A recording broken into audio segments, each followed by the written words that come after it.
explosive device, hundreds of rounds of ammunition, and a machete, all found in the car of a man who visited North Carolina A&T State University's campus, and students didn't have a clue.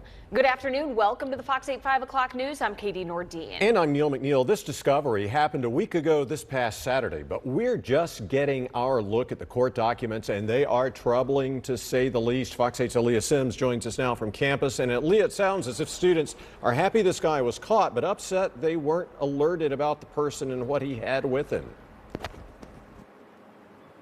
You know, Neil, every single student that I spoke to today here on campus say they had no idea that the man brought the weapons here on campus. Now, in the last hour or so, university leaders, they sent out an email saying that they didn't send out an alert because they thought that the situation was handled quickly and that there was not an ongoing threat to the campus. But students' jaws drop as I read this court document, a list of those weapons.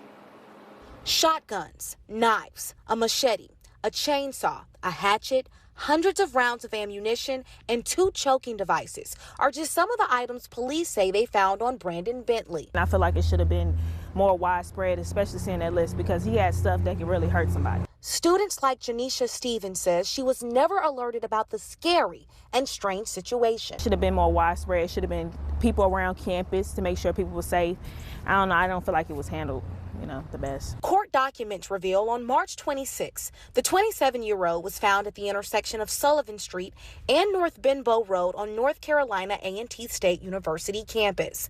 Police say he had a makeshift firework explosive, a chicken foot, holy water, a baton, brass knuckles, a dozen knives, a blow dart weapon, and a crossbow, among other weapons. Hearing that makes student Bayana Garland uneasy. I think it's really scary because, I'm a woman, so being on campus, especially an open campus without any real security around. Yeah, we have the UPD, but it's not like they're on every block. And to know that a man was here with all that stuff, like a chainsaw, choking tools and things like that, that's really scary for me. She believes there should have been more transparency so students would know what's going on. I definitely think that I should know what's going on campus, especially something like this. And for it to be kept from us, I'm just like, what is it? Like, is there like an agenda or something like that? Because I want to protect myself. And if I see somebody like that or people acting suspicious, it's like I know then, to stay away or to report it or something like that instead of being completely clueless.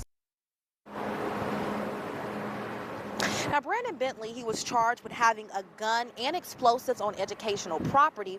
Now, among other charges, he has since been released, but as a condition of that release, he is not allowed on any educational property whatsoever. Live in Greensboro, Aaliyah Sims, Fox 8 News.